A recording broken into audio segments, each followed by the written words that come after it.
What's up guys, Rhino here and welcome back to another episode of my FIFA 21 Road to Glory guys. I want to have a look at a brand new SBC today that has literally just come out a few hours ago. So some of you have probably seen it. I'd imagine a lot of you knew it was coming. It is obviously official FIFA launch day. And what always comes along with that every year is a brand new Premier League Player of the Month SBC. There's a few different nominees, wasn't there? There was, I think like 8 different nominees for this one. I know Mane was in there. I think like Harry Kane, Lamptey from Brighton was an interesting one. Like James, a few others, but the main one that everybody kind of knew that was going to get it, I think Vardy was in there as well. I know I'm missing one or two, but you guys can fill me out because I can't think off the top of my head right now. But the one who was most likely to get it, and everybody kind of had a pretty good idea was going to get it, was Dominic Calvert-Lewin. And I just want to do a little video on my thoughts on this SBC and just kind of my advice to you guys on whether I think you should complete it or not. You know, every year they bring out obviously the player of the month on the actual official release day, and last couple of years I've completed them. 2 years ago we had Lucas Moura. Just obviously like when he had like a really good first month at Tottenham, and he didn't really, really kicked on. And same with like Pookie last year. He had just like a one-off really good month, didn't sort of kick on or anything like that. But because they were like low-end cards, they were good value. They were quite cheap SBCs. Even though the cards got like a decent boost, it still wasn't like ridiculously high. And I think we got the same sort of situation here with Calvert-Lewin, because his base card is not a really high rating. Now that they've given him this big boost because of his, was it like 5 goals in 3 games I think he got? He scored a hat-trick, didn't he, in one of them. So they've given him a pretty big boost, but it's still not made him like an exceptional card. It's just made him like a sort of like a mid-tier card, mid-tier Premier League striker, but still kind of good enough that he'd be pretty desirable for a lot of people to go in their teams. He'd make a lot of people's squads, especially any of you guys that are literally just picked up the game today. And haven't had it on, like, you didn't pre-order it for like the early access, or you haven't had like EA Play or anything like that. Like, this card's probably looking pretty good for you right now. But of course, there's always costs that are going to go along with these cards. And I'm gonna, well, first of all, we'll have a look at the card, and we'll have a look at what you need to put in to get this card, and I'll see whether it's worth it or not. So, on the face of it, it actually does look like a pretty decent card, to be honest. I was surprised it's 88 pace. I'm not sure what the pace is on his normal card, but I didn't, like, in my head, I didn't think he was that fast. I don't know why, but 88 pace is pretty decent, to be fair. And this game is, it seems like it's based around pace quite a bit more. Don't get me wrong, there's some good players that aren't rapid. Like, for me, I've used Benzema up front. He's got like 74 pace. He's a phenomenal striker. Like, he's got extremely good finishing, so he's still a good player. But if we're thinking like when it gets down to, say, like next week with Foot Champs, when everybody starts to go into sweat mode and they're using like the best possible players, I'm not sure if a slower striker is quite going to cut it. If you're coming up against people like Varane and Militao and like Lucas Hernandez, those sort of centre backs. So I think pace is quite important. So it's good that he's got 88 pace, 81 dribbling, 82 shooting. It's solid. 85 physical is really good. Passing, on the face of it, I look at it and I think, oh, not too bad for a striker. 69 passing, that's fairly solid. 6'2". Obviously, in real life, he's very good aerial threat. So you're looking at that, you think that's going to be a good thing that is quite useful in this game. Crossing is not like OP, but it's back. Let's put it this way: like last year, you couldn't score from a cross at all, but it's definitely occurs a lot more this year. I actually have managed to score quite a few goals from corners as well this year. So, yeah, there's definitely like big opportunities for him to be used in that kind of way. 3-star skills and 3-star weak foot is okay. I mean, it's not brilliant. It's not exceptional. But if we're talking like at this stage of the game, I think it's okay. If you're looking at like a player that's going to last for like the first month, I think it's acceptable. If you're a skiller, you might say otherwise. Like for me personally, 3-star skills doesn't really bother me. The 3-star weak foot would normally bother me, but from my own experience, I actually don't think that weak foot is necessarily that important on this game. It seems to me, from what I've used with different players, they seem to just shoot pretty similarly off both feet. Like, I know last year 5-star weak foot was a big plus if a player had that, but like I've used, like, obviously I've got Messi in my team and he's got 4-star weak foot and his right foot is absolutely fine. I've used Inaki Williams, who has 2-star weak foot, and his left foot is brilliant. Like, I've scored loads of goals with his left foot. It's just as good as his right, really. So I'm not sure if the weak foot stat is as significant this year. But obviously we'll know a little bit more as the game goes on. In terms of this one, it gets a bit interesting because you go into the actual in-game stats. We'll start from the good bit. We'll start with the physical right down the end. So 95 jumping for a guy who's 6'2", that is ridiculous. 86 stamina, very good as well. 86 strength, very good. 79 aggression to go with that strength, pretty decent. 92 heading accuracy. So a guy who's 6'2" with 95 jumping and 92 heading accuracy, you cross those balls in, he's going to score goals, 100%. He's definitely going to score goals. Dribbling wise, again, not that bad, to be honest. Like, balance 69, but I'm not sure. Like last year, that would have been a real big issue, but I don't know if that's going to be such an issue this year. 77 agility, 85 reactions is okay. You know, it needs to be quite high for a striker. Ball control and dribbling at 82, and then composure 76. Composure might let him down a little bit.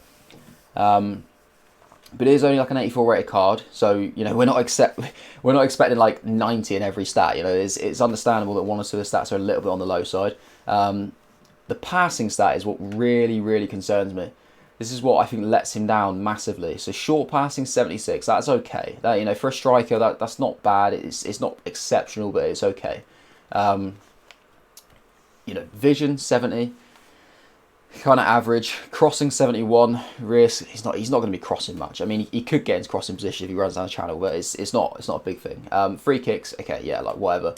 You can't say free kicks, but usually you have someone in your team who can. But the long passing at 48, that is awful. Honestly, that is so bad. Like, I just don't get it. I don't get how it can be that low. I mean, I'm not saying that it should be higher in terms of like what I've seen, because I can't say that I've watched him like a great deal, so I can't say that I've seen him like spraying passes, but it just seems really low. Like, is he really that bad at long passing? Obviously that 70 curve is not that great either. So if you're looking for like link up play, if you ever get into a position where he maybe like drops deep, he's got to like play a free ball, try and play a winger in or something like that, he's not going to be too great. So it's a bit of a letdown. Shooting wise, very good. Attack position 88, finishing 84, shot power 85. Long shots let him down, but I think you kind of get the idea with this card that he's a poacher, he's a finisher. He's not like a link up play striker. He's not someone who's going to drop deep to play a long pass or hit like a long shot. He's just a guy. You get the ball in the box, you know, 6-yard box, middle of the goal. He's your man. Like, he's going to finish. He's definitely going to finish. It just depends if he suits your style of play, really, guys. 78 volleys is okay. 83 penalties. And the pace breakdown is interesting as well, because he's got 92 sprint speed out of that 88 pace, which is actually really good. So he does look all right. I'm not gonna lie. He does look decent. Speed dribbler trait as well, which does help. He looks like a solid striker. If we go into what it costs to do him, though, this is where, for me, this SBC just it falls down massively. First and foremost, it's 2 squads. For me, should have just been 1 squad. I think 2 squads is just too much. I can't remember last year what it was for Pookie, but my gut instinct is that it was 1. That it was 1 squad for Pookie last year, which is why he cost about 30-40k. This year, this Calvert-Lewin SBC is coming in at about like 60. I think Footbin said like 63k last time I looked. The squads I've put together are just players that I already have in my club, so they're not necessarily the cheapest solutions. But what I would say, I've not overspent anywhere in terms of rating. You know, I've made this as low as I possibly can in terms of what I'm putting in. And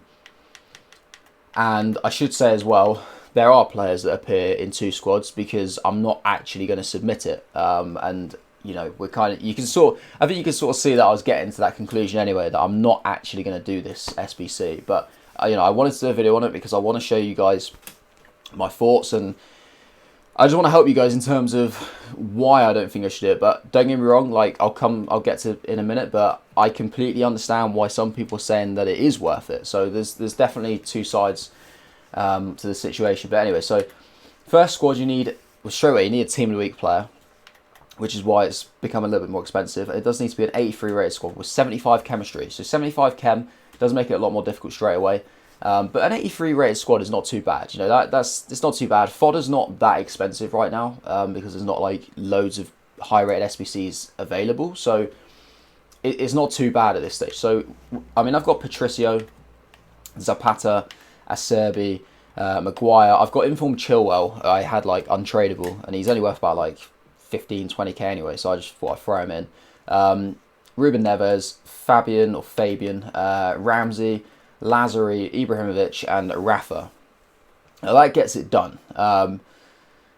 No players from any like specific leagues or anything like that. So for me, like, that was the highest rated informed card that I had, other than obviously my Vardy that I'm not going to put in because he's just exceptional. So I was like, you know what, we'll just throw that in, and that will get that done.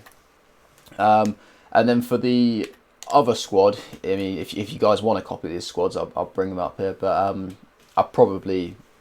I wouldn't recommend going off like a footbin solution, to be honest, guys. I would say the best thing to do is actually just like go through your club and find the players that you have that you're willing to get rid of, because sometimes like footbin solutions, like everybody will go for the same ones and then the players will go up in price. So it's maybe not the best thing to do. But with this one, you need at least one Premier League player, but it does need to be an 84 rated squad this time. But there's no inform required. So Premier League player, I've gone for Patricio again on this one. Mainly gone Serie A for the rest of the squad, just because that's what I had in my club. Like I said, go for what you've got. It's the best way to do it. It's all about what suits you the best. So I've gone Serie A. Zapata, Godin, Acerbi, Onana there obviously isn't Serie A, but he's just a high rated. He's just a classic bit of SBC fodder, really, isn't he? So I just threw him in there just to make up the rating. Lazari, Milinkovic-Savic, surprisingly not actually that expensive for an 85 rated card. You might be able to go a little bit cheaper, but, you know, we're talking about 8k probably for this guy, which I thought was extremely cheap. I actually thought he was going to be a bit more expensive, but yeah, I'd be happy to throw that in if I was going to do the SBC. Ramsey, Luis Alberto, Paul Lopez, and Ibrahimovic, that would get that done. But I just think, looking at that on the face of it, I'm not sure that I'd really be like happy to submit all that right away. I think there's going to be bigger and better opportunities to put these SBC fodder cards, you know, better SBCs to put them into. Now I know like people give that classic argument of, you know, like we all got like loads of coins from the Div Rival placement matches, and also people that have signed into the game, I think it's like before 6 PM today. You get like a free untradeable Team of the Week card, don't you? EA doing some sort of thing to do with that when Want to Watch goes live. So everybody's going to have an inform to hopefully put in, obviously, as long as you get one that's of a decent rating. You could get Shaft with like a 75, but so people giving that argument, obviously you've got a lot, you know, got a lot of resources already available. So 60k or 60k's worth of resources to go onto this sort of player, they think it's not too bad. I personally think you'd be better off, like I said, you can leave your cards for a different SBC down the line. I suppose there's also the argument that if Calvert-Lewin does keep up his form throughout the rest of the season, maybe gets like a January upgrade, and maybe the Player of the Month card gets an upgrade. I'm not like completely sure how that works, but obviously that's a lot of if, buts, and maybes, you know. I'd say that's not really something that I would judge this card off of. And for me, like the big kind of negatives, there's definitely like there's a personal side of it for me in terms of obviously I'll bring up my squad just to show you guys. I already have that inform Jamie Vardy, who's only on my bench at the moment. He doesn't fit into my team because obviously I use Messi, because I mean I'd be stupid not to use Messi, and I just haven't been able to kind of work Vardy into the team yet with the players that I have that are first owner. I'm trying to go like obviously first owner as much as I can at the moment. But But I'm in a situation where I'm like, if I ever needed like an English Premier League striker, well, I'm just going to use Vardy, aren't I? Like, because he's incredible. So why do I need to go out and get a Calvert-Lewin? Now, obviously, there's the argument of, well, if you wanted to play maybe 2 up front, that's a strong link there. That's a green link. But for me, I'm just like, I'm probably not really going to need him. And then also, I want to have a look at this actually for myself, just to see what there are. But I've seen a lot of people say on Twitter that there's actually a few different options that you could get in the Premier League as alternative strikers for the same sort of price that are just a lot better.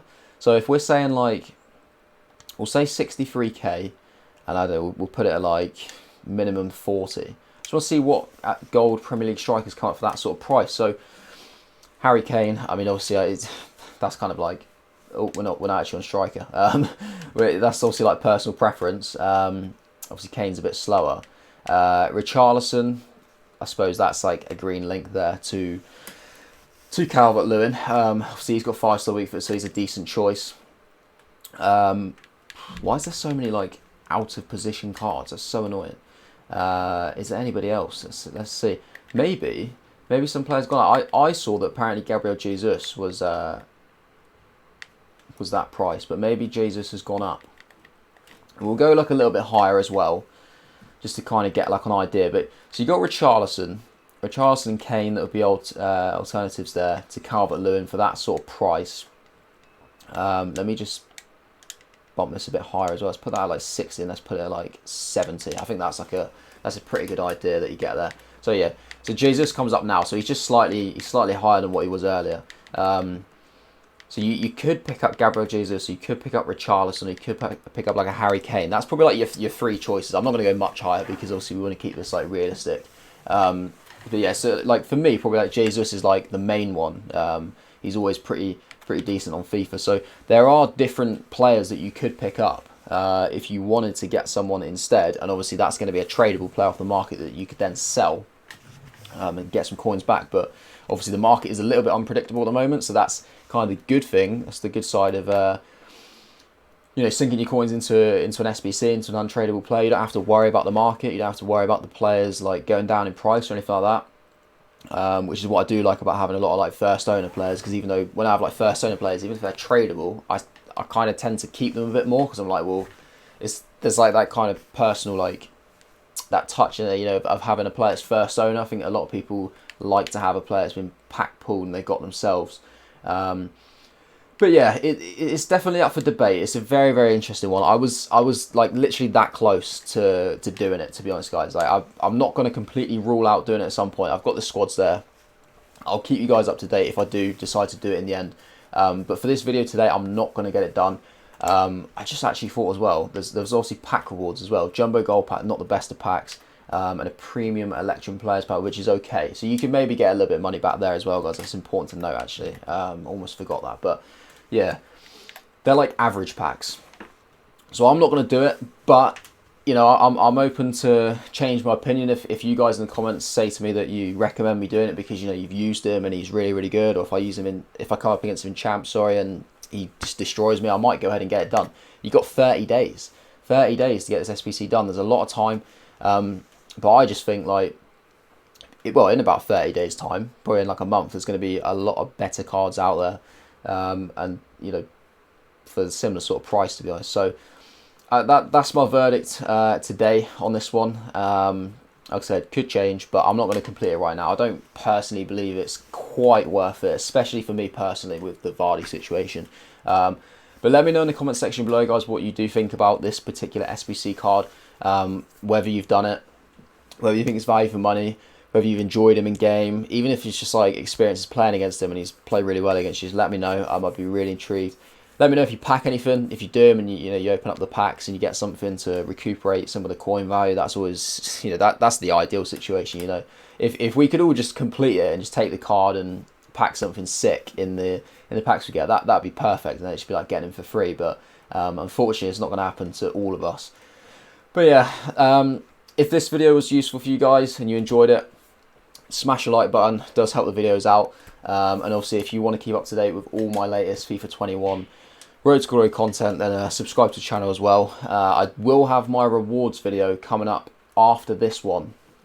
I actually streamed my rewards yesterday because I thought I'd just mix it. I decided to stream it. I don't really know why. I had a bit of an urge to stream, which is why they've not actually hit the channel yet. I've managed to take the rewards out of the stream, put it into a video. I just need to like do the last finishing touches to make sure it's like kind of flows quite nice. It's a little bit choppy, obviously it's from a stream, but I just wanted to try it. But I think like in future I will just keep my I'll keep my rewards to videos. It's just, I think it just works a little bit better, to be honest. So yeah, apologies they weren't out yesterday, but that's why, it's because I streamed them. But yeah, I will get them up after this video. But yeah, that is going to be it from me, guys. Hope you enjoy the rest of your day, and I will see you later.